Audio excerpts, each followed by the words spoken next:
Guys, আগে ভিডিওটা দেখি, তারপর দুষ্ট ছেলেদের দুষ্ট কমেন্টগুলো পড়বো। तो रुको जरा सबर करो बोल মন জানে কতখানি চেয়েছি তোমার মন অনেক বড়। তোকে আমি, জীবনে তুই যে আমার সবচেয়ে। আপনার অঙ্গভঙ্গি দেখে মনে হচ্ছে দেশের জনগণ দুর্ভিক্ষে আছে, ফালতু। मारो मुझे मारो मारो मुझे मारो मारो नहीं ये मजाक हो रहा है एक सेकंड বেশি দামি ঠিকানা তো আমার হলো বেলুন বেশি ফুলালে ফুটে যাবে যে কোনো সময়।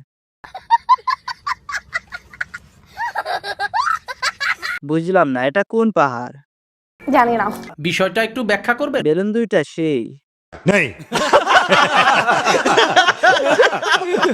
গুস্তের বেগটা অনেক সুন্দর।